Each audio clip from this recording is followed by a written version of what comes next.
Class 8 political science chapter 1 क्या है? संविधान। क्या है? संविधान। पढ़ाते वक्त कल पढ़ा दिए थे। देखिए आज नोट्स क्या क्या लिखाया जा रहा है। हमारा संविधान विश्व का सबसे बड़ा क्या है? लिखित संविधान है। विश्व का सबसे बड़ा भी और क्या लिखित भी संविधान। हमारे संविधान को जो लिखने वाले महान व्यक्ति हैं उनका नाम क्या है? डॉक्टर भीमराव अंबेडकर, है ना। उनका नाम क्या है? डॉक्टर भीमराव अंबेडकर। कितने दिन में लिखे थे? तो 2 वर्ष 11 महीना और क्या 18 दिन में उन्होंने क्या किया? संविधान को लिखा।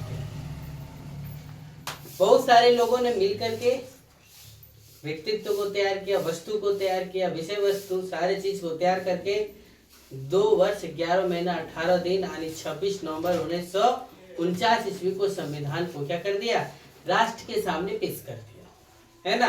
और पूरे भारत में 26 जनवरी 1950 से क्या कर दिया? लागू कर दिया। समझ गए? संविधान निर्माताओं ने महसूस किया था कि हमारा जो देश होगा ना राजतंत्र होगा ना तानाशाह होगा। हमारा जो देश होगा वो लोकतंत्र होगा, लोकतांत्रिक देश होगा। लोकतांत्रिक देश मतलब हमारा देश में लोगों का शासन होगा। लोकतंत्र का मतलब क्या हो गया? लोगों का शासन होगा, है ना। जैसे जिस प्रकार से हम लोग घर बनाते हैं ना, तो घर बनाते वक्त पिलर देते हैं, तो उसी प्रकार से संविधान बनाया गया ना, तो कई आयाम दिया गया। संविधान के क्या? भारतीय संविधान के क्या आयाम दिया गया, जिसमें से पहला वर्ड लिखा गया क्या? संघवाद। क्या बताया गया?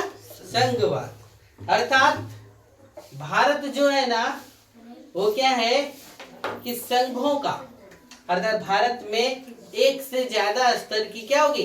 सरकारें कार्य करेगी, है ना। एक अकेला सरकार खाली केंद्र में बैठा हुआ होगा तो नहीं होगा। इसके लिए कई सरकारें काम करती है। देश में जो केंद्र में बैठा हुआ उसे क्या केंद्र सरकार बोलते। वहां का नेतृत्व हमारे यहाँ कौन? प्रधानमंत्री करते हैं। कौन करते हैं? प्रधानमंत्री। राज्य का देखरेख करने के लिए कौन है? मुख्यमंत्री। और तीसरा स्तर का स्थानीय सरकार है। तीसरा स्तर का क्या है? स्थानीय सरकार। उसकी देखरेख कौन? मुखिया करते हैं। कौन करते हैं? मुखिया। तो 3 स्तरों की क्या है? सरकार है। वही लिखा है संघवाद, अर्थात हमारे देश में एक से ज्यादा स्तर की सरकारें कार्य करती है। हमारे देश में केंद्र, राज्य और स्थानीय स्तर पर सरकार क्या करती है? कार्य करती है। देखो भारत में सभी स्तरों पर विभिन्न मुद्दों पर फैसला लेने की छूट है। आप फैसला ले सकते हैं। जैसे देखो 2 घरों का झगड़ा हो गया, तो झगड़ा को सुलझाने के लिए क्या मुख्यमंत्री या प्रधानमंत्री आएंगे? नहीं, स्थानीय स्तर की जो सरकार है, मुखिया की सरकार है, वो सरकार आकर के क्या करेगी? लोगों को सलाह देगी। लेकिन ये कानून नहीं बना सकता। स्थानीय स्तर की सरकार क्या नहीं कर सकती है? कानून नहीं बना सकती है ना। कानून बनाने का अधिकार सिर्फ और सिर्फ किसके पास है? तो केंद्र सरकार और किसके पास? राज्य सरकार के पास है। संविधान में 3 सूची दी गया है। संविधान में कितने सूचियां दी गई है? 3 सूची, जिस पर जो कानून बनता है, जिस पर जो क्या होता है? कानून बनता है।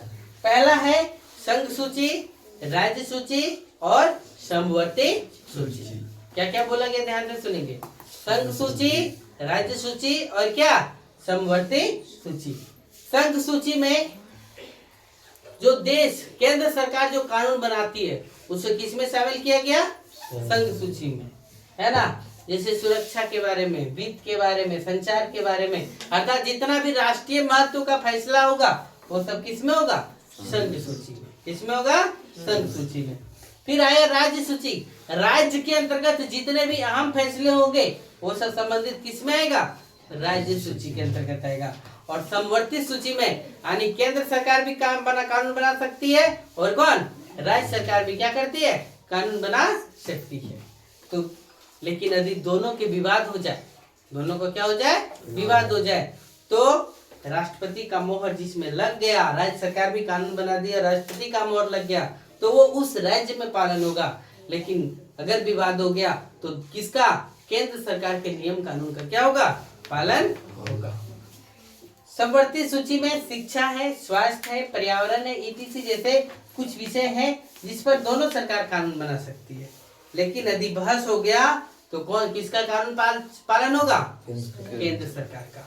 लेकिन कभी कभी क्या होता है कि राज्य सरकार राष्ट्रपति का साइन करवा लेती है, और जब राज्य सरकार राष्ट्रपति का साइन करवा लेती है तो क्या करता है, उस राज्य में क्या वो कानून लागू हो जाता है। समझ गए? ये अब यहाँ तक था, नोट करिए, फिर आगे देखते हैं। क्या लिखा हुआ है? संसदीय शासन व्यवस्था। तो भारत में क्या किया?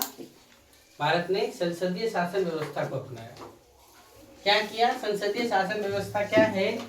तो शासन की वैसी व्यवस्था है जिसमें वैसी प्रणाली है जिसमें जो व्यवस्थापिका है यानी विधायिका है और कार्यपालिका है। जो विधायिका और कौन है? कार्यपालिका के बीच क्या होता है? घनिष्ठ संबंध होता है। कार्यपालिका की शक्ति एक व्यक्ति के हाथ में ना होकर के पूरे मंत्रिमंडल में बांट दिया जाता है। प्रधानमंत्री के पास सारा पावर ना होकर के सब मंत्रिमंडल में बांट दिया गया। किसी को जल मंत्री, तो किसी को उड्डयन मंत्री, तो किसी को पर्यटन मंत्री, तो किसी को शिक्षा मंत्री, तो किसी को कपड़ा मंत्री, है ना, किसी को रेल मंत्री, किसी को वित्त मंत्री, सबको अलग अलग क्या कर दिया? बांट दिया गया। कार्यपालिका को शक्ति कहाँ से? तो विधायिका से प्राप्त होती है। कार्यपालिका को शक्ति कहाँ से प्राप्त होती है? विधायिका से।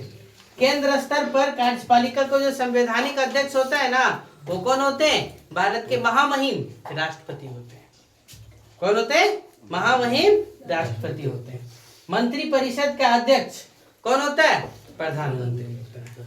मंत्री परिषद का अध्यक्ष कौन होता है?